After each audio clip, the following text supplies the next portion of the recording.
Jason Schenker.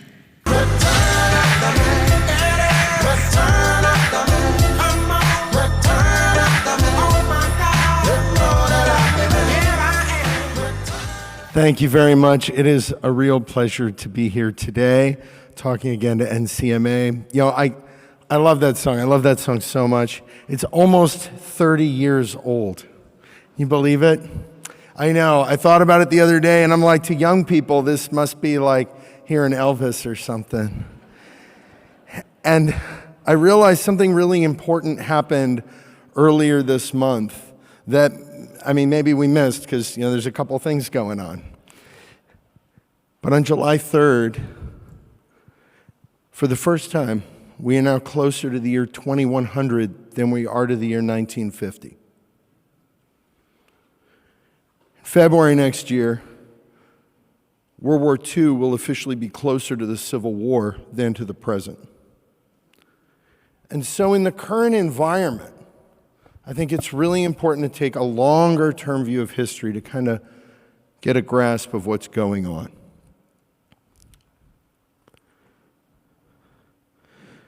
Most historians today look at World War I and World War II as two parts of the same conflict with a 20-year armistice to answer what's called the German question. How do you resolve Germany's propensity towards economic, political, and military hegemony over Europe? Thinking about where we are now geopolitically, I wonder if we're seeing something similar. I wonder if we got the Cold War wrong. Early last year, I was on a trip to Yorba. I was in Orange County, California. I happened to be in Yorba Linda, where a friend of mine lives. At the time, he was a professor for NIU, active duty Air Force Lieutenant Colonel. For those of you who know, National Intelligence University, shorthand is Grad School for Spies.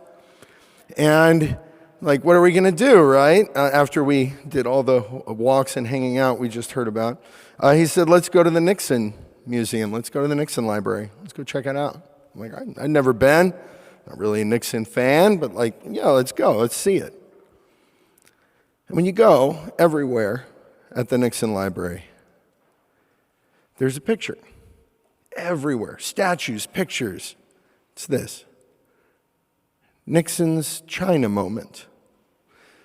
This is the beginning of the end of the Cold War. In February of 1972, Nixon and Kissinger go and meet with Zhou Enlai and Mao Zedong, and they do a deal. This drives a wedge between the Soviet Union and China, and this is the seed that ends Cold War I. But there's a price.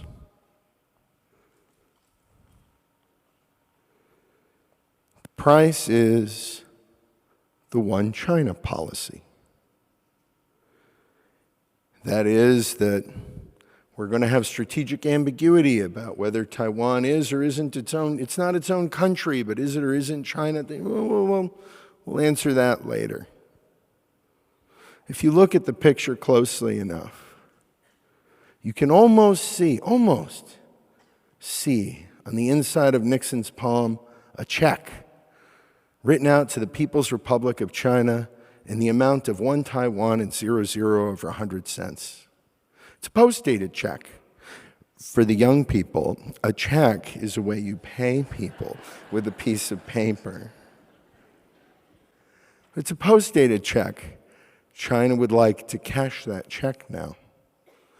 I do not believe it is a coincidence that 50 years to the month of this handshake, at the Beijing Olympics on February 4th, 2022, Russia and China announce that they strongly defend the outcomes of the Second World War, and there is no limit to their cooperation. Make no mistake, China and Russia got married at the 2022 Beijing Olympics.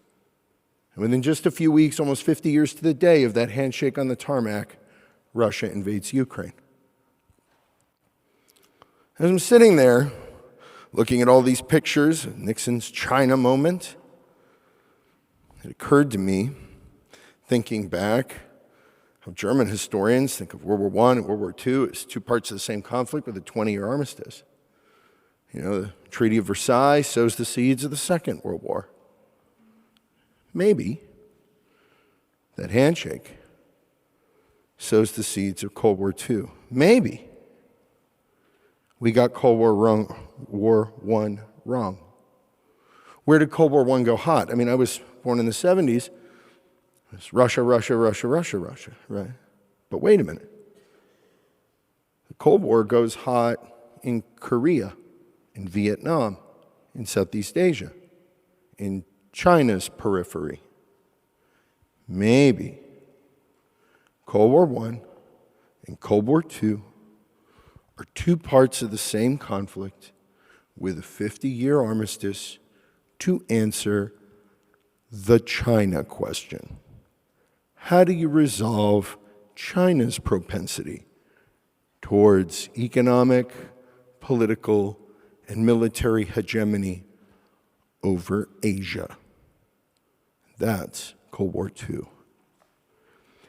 And make no mistake, this is a bipartisan issue. The vast majority of Americans, around 80%, view China unfavorably in a recent Pew Research poll. In fact, in a YouGov poll, around 80% of Americans view China outright as the enemy. So what we have with the United States and China is what I would call a milk carton relationship. You know it's going to spoil. The question is when. And it looks like that's probably in 2027. At least that's what you're going to hear from the highest levels of legislative power in the Beltway. 2027 is, checks notes, 17 months and 2 weeks away from today. The interesting part is, I believe that the administration is using tariffs and trade as the sword and shield of economic security to boost economic self-sufficiency, to push U.S. allies to get ready to embrace the suck. This is the reality we're in. And yet, if you look, Pew Research poll just out last week, U.S., China, and Russia are the perceived top threats of countries around the world. And Mexico says we're 68% of the Mexican survey said the U.S. is its greatest threat. 59% of Canadians. And if you ask, under Mexico, only 5% said China was the biggest threat. Well, of course, right? It's tough to see China as a threat. You're making a lot of money in Mexico and Canada on transshipments.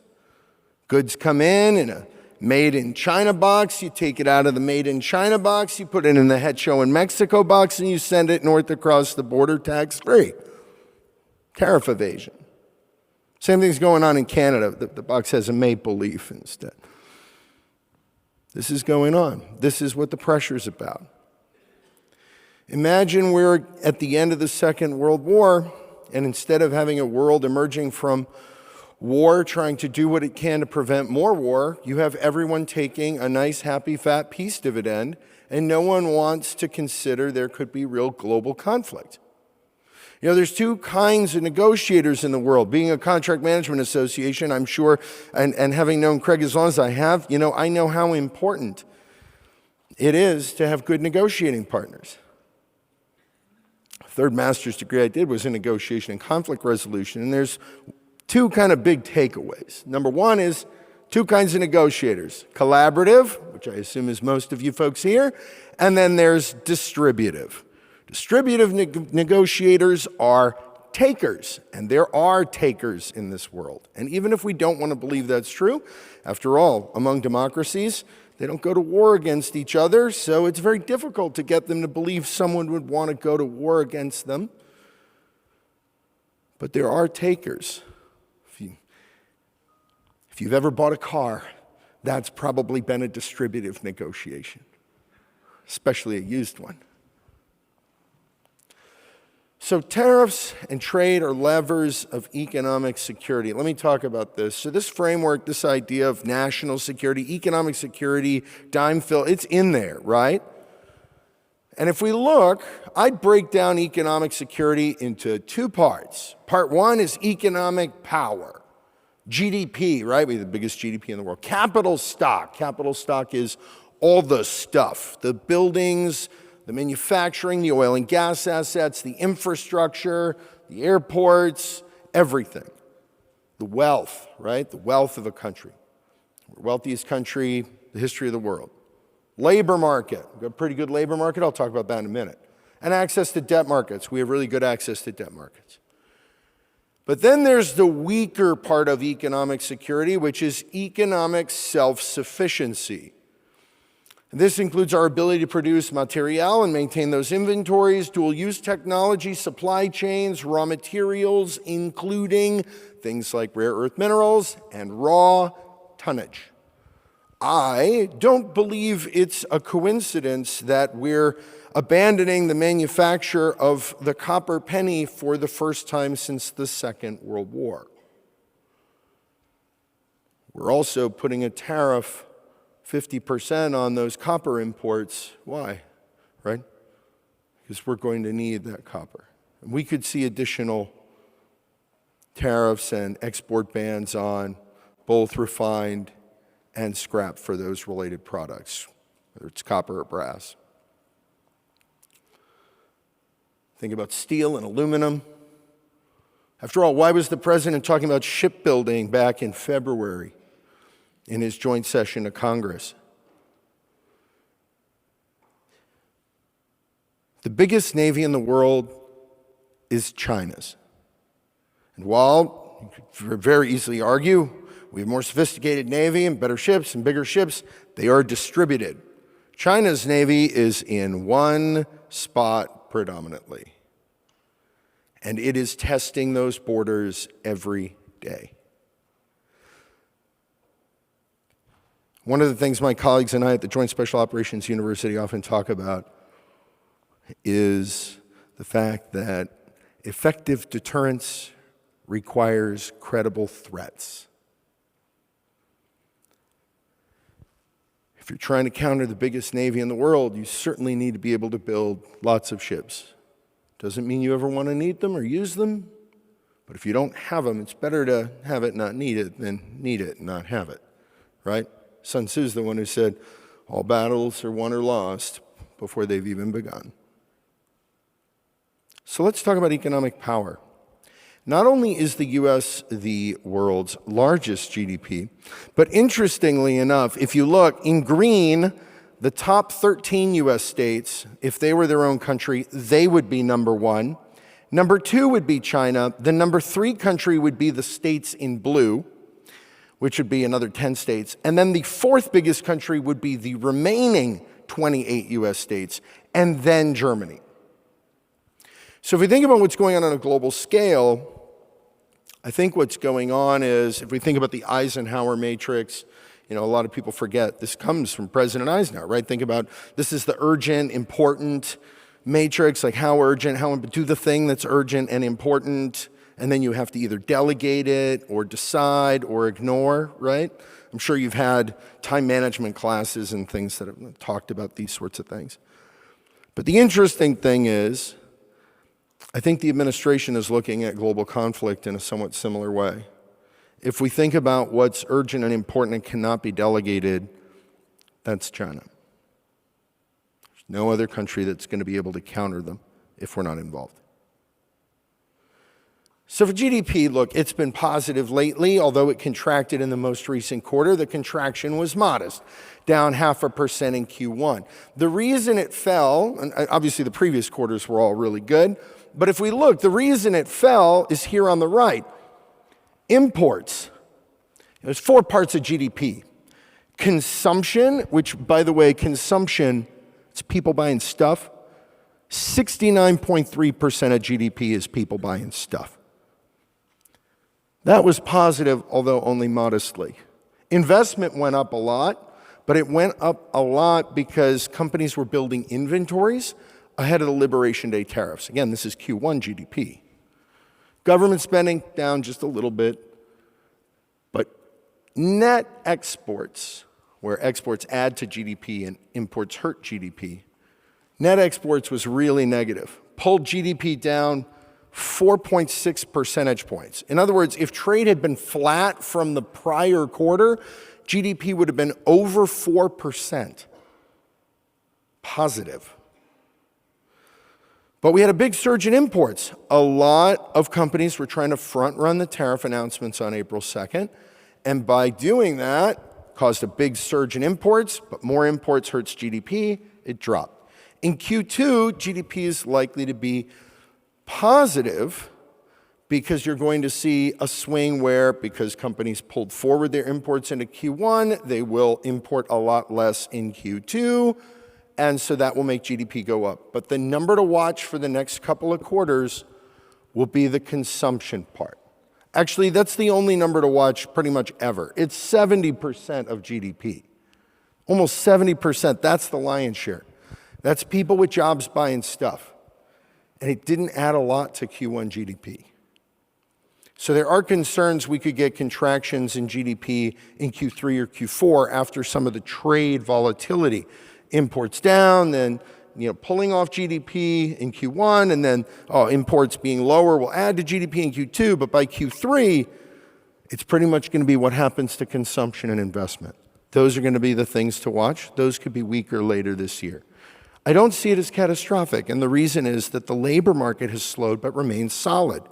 In fact, with an unemployment rate of only 4.1% of June, there's a record number of payrolls in the United States. Right now, there's almost 160 million people on payrolls in the US. It has never been this high. One point of concern, a couple things. On the left, you see the unemployment rate. It is a little higher. 2 years ago, it was 3.6%. It's a little higher, but it's not that high.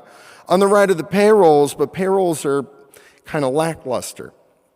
We dig in the numbers, and we find that in the most recent report, where there were 147,000 new jobs, 74,000 of those came from the private sector, and 73,000 of them came from government.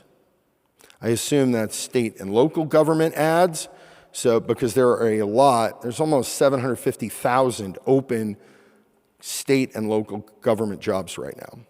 A lot. So this is something to watch because the private sector is not adding much. The second biggest category was healthcare and social assistance. Most of the other categories didn't change much. I'll talk about this in a second. The truth is the labor market has changed. I know a lot of people after COVID had a lot of questions. The labor market seemed different. There is this belief out there that, younger people left the labor market never to come back, right? Everybody ran off to go make short-form videos with their pet to become a dogfluencer, right? That's what everybody did, right? And I did not, I should have, as you can tell. But labor force participation rates actually tell a different story. And one of the stories is that labor force participation rate for 16 to 19-year-olds actually is higher now than before COVID. But there is one group that isn't showing up, and that's the 55-year-olds plus in blue. You can see it. It's lower now than it was before COVID. And I don't think those folks are out there trying to become dogfluencers with their pets, the over 55 crowd. I think they're retired, but the point is the labor force is near an all-time record high as well. So even though, we had these perceptions, it turns out this is a really good labor market. We've never had this many people on payrolls. We have a near record high in labor force.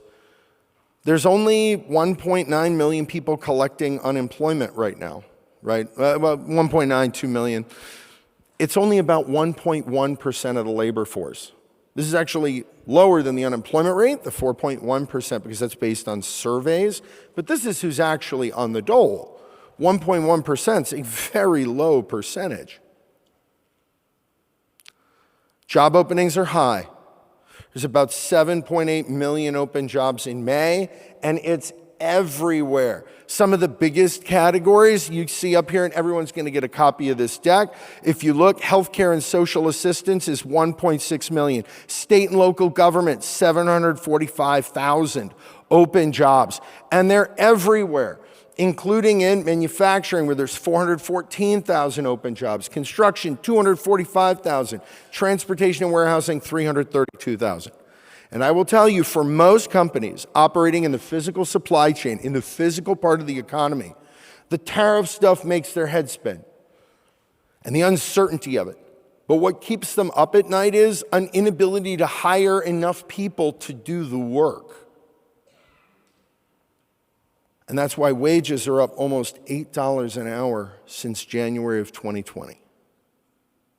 I remember my first job working for $4.25 an hour. I can't even imagine. Wages up in 5 years, $8 an hour almost. I mean, granted, my job was in the 1900s, but it was the late-ish 1900s, right? And so because you get such a tight job market and you have such high wage pressure, and by the way, look, even when there's a recession, check this out, wages keep going up. So no matter what happens to GDP, especially if you have a tight labor market, because by the way, if you look back in the past, we have a lot more open jobs now than we had before the last two major recessions. Right now with 7.8 million open jobs, that's a lot, because before the 01 recession or the 07 to 09 recession, there were only about 4.5 million open jobs. And before you see lots of payrolls go negative, like severely negative, we have a lot of backlog to still burn off. And because it's a tight labor market and because wages are up, people are looking for AI opportunities. But I'm still a little concerned. In February, my wife and I were in Target, and we were in the little greeting card section. And they had some of those little holiday cards for Valentine's Day that little kids get, you know, where you have to buy one for every kid in your class, even the ones you don't like, and you have to like put them in the little paper bags on the edge of their desk. Well, they had those, and one of them had a joke. They had like these little dad jokes that you had to scratch off. And I couldn't figure out what the answer was to what's a unicorn's favorite sweet. So I put it into Google. My wife's there, and I'm like Googling, like, what's a unicorn's favorite sweet? And the Google AI response was, you ready for this? Unicorns primarily eat grass, plants, flowers, and berries, but their diet can vary depending on their habitat. They have a very low caloric need, usually around 500 to 1,000 calories a week. These are some Ozempic unicorns, okay? And some unicorns may also eat apples or carrots if they can find them. My wife's sitting there, she's like, so wait a minute, if they can find the apples and so the apples and carrots are rare as opposed to the unicorns. So there are some real risks with AI, folks. Like, I'm not kidding, this is real. And when I talk to clients about it, probably the biggest thing they're looking for an opportunity, where they can find it, the biggest question, the biggest nightmare they're facing is in their data. And like they don't know what's in their data, they don't know where it is. I had a client I was talking to not long ago, and they had consultants come in and kind of pitch them AI. And we were talking about it. And it's large, a good-sized bank, billions of dollars in business. And I asked them, how many clients do you have? And they're like, well, we're a bank of banks. We have 200 clients. I'm like, okay. How many products do you have? 20. 20. Okay. Y'all need a pivot table. You need Excel. You do not need AI for this. It's a small number. And I really think the biggest problem going forward for most entities is going to be managing what's going on in your data. Knowing where the numbers are, making sure they're clean, because not only do the AI have hallucinations, and I don't know if any of you have done this, but you can also jailbreak them. Like if they say they won't do something, you can ask them what you would need to tell it, to get it to do what it's not supposed to. I've done that, and it will do it after you tell it what it told you to tell it. So be careful out there. But if you're looking at doing things with where you've got lots of data, like a spend analysis, which is really important at this part in the cycle, and of course with the pressures many of your companies are likely feeling right now, looking at addressable spend and unaddressable spend and trying to categorize your spend. I did this stuff by hand for 15 years with millions of lines of SAP code. Let me tell you, if I'd had AI, my life would have been a lot better. Like a lot. So, a couple other thoughts. AI's everywhere. You really need to use it. I think the best things it's useful for, though, is not creative things. I do not trust it with facts. The most important thing I think that AI is good for are anything that you write or produce that you would describe as standard or boilerplate. RFPs, RFQs, press releases, job postings, something of which millions exist out in the world. Not unique, it's just sort of corporate stuff that gets written. Infinite amounts of that stuff. And with a lot more technology, and of course there are risks, right? Don't put your IP in it, right? Be greedy with AI, take from it, don't give to it. Client info, patent info, don't share that stuff, right? There's going to be a big focus on analysis, operational efficiency, and content marketing. That's the area where you're going to see continued push for AI. Lots of opportunity here. But the most important things, I would argue, in anti-technology value goes up.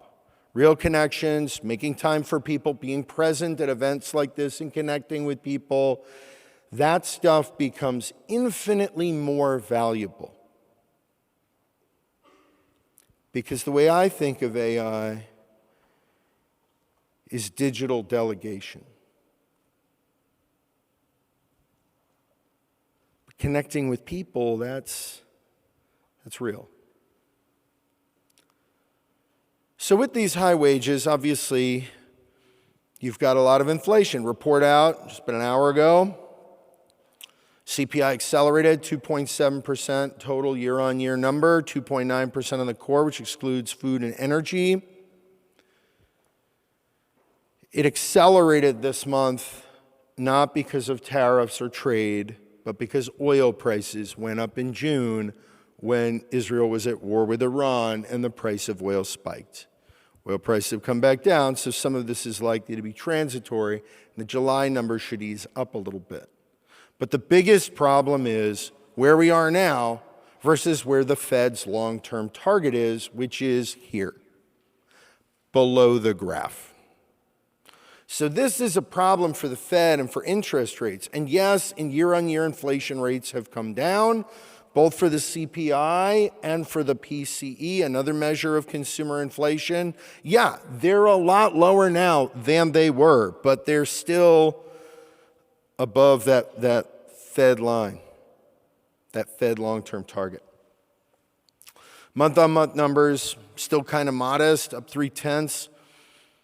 The federal funds rate expected to be cut a couple times by the end of the year. Right now, it's between 4.5% and 4.5%.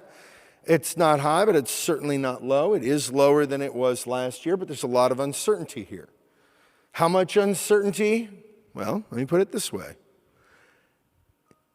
In May, at the Fed decision, there's a press conference now. When I started as an economist over 20 years ago, there used to be 2 sentences, 3 sentences, and that was it from a Fed statement. Now you get a statement and a press conference, and sometimes you get forecasts once a quarter, lots of info. At the May press conference, Fed Chair Powell came out, and he used some form of the word wait 23 times in like a 40-minute press conference. He explicitly said the phrase, wait and see, 11 times. In June, he said the word wait or some form of it just a few times. And he said the word uncertain or some form of the word uncertain 19 times. That's how uncertain it is. Where the Fed chair has a press conference and every 45 seconds to a minute, he's saying the word uncertain. So there's a lot of uncertainty. And there is a real imperative to get inflation down because we do have a record high level of debt. We got $37 trillion in debt, and that's a lot. But once inflation's down, or if growth slows a lot, or if the labor market slows a lot, the Fed will have the license to cut rates. I don't think we're going to get a lot of cuts because inflation's still above target. The good news for the economy, though, is debt delinquencies are still really, really low in the economy. Again, almost 70% of GDP is people with jobs buying stuff, and debt delinquencies in Q1 were around 4.35%. To put that in perspective, you go back to 2009, 2010, it was around 12. So we still have low debt delinquencies. They have gone up in recent quarters, but they're still pretty low. We look at mortgage originations. In Q1, 65% of all origination dollars were for people with 760 plus FICOs. And since Q1 of 2020, 68% of all mortgage origination dollars in the US are for people with 760 plus FICOs.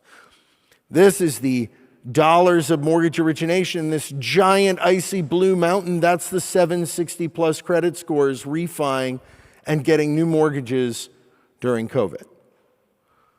Highest credit quality ever with low debt delinquencies. I'm not worried about a housing collapse, not like we had in the housing crisis. And if you look, foreclosures and bankruptcies are still very, very low. While foreclosures are now the highest since Q1 of 2020, bankruptcies are the lowest since Q1 of 2023. So the backdrop for the economy for the consumer is pretty good. So just to recap, you've got more people with more jobs than we've ever had, making higher wages than we've ever had, with some of the lowest debt delinquency in history, with the highest mortgage credit quality we've ever had. I feel pretty good about the U.S. economy. The trade risks, though, are significant. This is part of a longer-term trend. You know, if you look back at 2011 or 2012, there were around 300 global trade restrictions. Today, there's over 3,000. And the tariff and trade concerns, while tariffs can be inflationary, fear of tariffs can be recessionary and deflationary because people get scared and then they don't spend, or businesses don't invest and they wait. The GDP forecast globally was lowered significantly. Last year, global GDP was 3.5%. The forecast in January was that this year was going to be 3.2. This is from the IMF. The new forecast is that it's going to be, or from April, is 2.4%. 2.4 is less than the growth you get from birth rate alone. Just population growth on planet Earth gets you 3%. 2.4, not good. 3.2 is fine. But this is weak. As we look at consumer sentiment and consumer confidence, it's important to watch these because almost 70% of GDP is people with jobs buying stuff and how confident they feel, and it's the consumer. And you can see these have absolutely collapsed in the last couple of months. And yet, as I mentioned, Q2 GDP is expected to be positive. This is the data from July 9th. The Atlanta Fed has an iterative model which shows what GDP would be based on the currently available data. It's actually a pretty good predictor of GDP growth. Ironically enough, it's based on hurricane models. This is one of those cases where I guess normally, right, weathermen exist to make economists look good, but this is one of those cases, I guess, for the other way around. And of course, markets have had significant reverberations as a result of the tariff and trade concerns, dollar weakness being one of the biggest. Of course, If you wanted to move your economy through a reindustrialization process, and you wanted to move your economy to a wartime-ready footing, and if you wanted to advantage the US and disadvantage China, you would want a weaker currency. A weaker currency makes your exports cheaper and imports from other countries more expensive. Sure, it will make your trips to Europe or Japan or somewhere else more expensive, but if you're trying to reindustrialize your economy, you want a weak currency. You want lower interest rates. As for the probability of rate cuts coming, this is just this morning's number after the CPI report. Next Fed meeting is July 30th. The odds of no change, 97.4% on September 17th. Again, this is as of this morning at 8:41 Eastern, 36.6% odds of no change. So there is likely to be a cut on September 17th, but not on July 30th, based on what we see in the markets. Now, in the current environment, especially if we think about Cold War II, I think futurist frameworks are probably really helpful to think about where we could go. And one of these frameworks is called the Four Futures. Let's talk about it. There's stasis. If we think about this geopolitically, this would be imagining kind of everything as it is right now freezes in time and just stays the way it is. This is, in my opinion, probably the least likely of scenarios given how volatile everything is and what the daily news feed looks like. Imagining that we freeze where we are is inconceivable because we're in flux. A reversal would look something like Trump and Xi, Putin and Zelensky, sitting around a campfire outside with some of those s'more packs you can buy in the gift shop, singing Kumbaya, making some nice fat s'mores. It's certainly a scenario. Not a likely one. Which leaves us with two more. One is the continuation. The pressures we see, pushback between the US and China, China trying to incur on the territorial waters of Vietnam, Taiwan, the Philippines, Korea, Japan, every day. Airspace, maritime incursions, every day. More of them. More of the joint, Operation Joint Sword, like we saw 2024A and 2024B last year, temporary blockades of Taiwan, right, where you see more of these over time, right? That's a continuation. That's Cold War II. And then there's an acceleration. A trend is going, and then something causes it to kick in high gear. Miscommunication, something goes hot, somebody makes a decision, and boom. I think the continuation is the most likely scenario, but acceleration is not out of the question because the risks are high.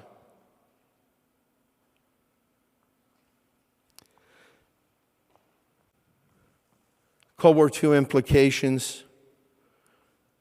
No one wants a Cold War or a hot war with China. U.S. policy support for economic self-sufficiency is going to be key.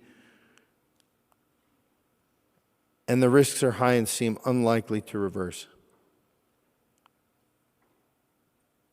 Moreover, I believe we are using tariff and trade policy to pressure our allies indirectly to then pressure China. After all, where do we have the most military bases? It's Japan. Where's our single biggest concentration of troops at a foreign base? And that's in Korea. Why did we just announce 25% tariffs on Korea and Japan? Well, if the odds of a kinetic conflict in Asia go up, it would be certainly helpful if the countries where we have bases, who are our allies, who would expect us to defend them in a conflict, would be so kind as to decouple their supply chains, especially dual-use supply chains, and apply pressure on China now in order to assist in a containment process, which I think is what's going on. We're running the Cold War I playbook, deterrence, containment, And I do think that Cold War II is probably the best case scenario.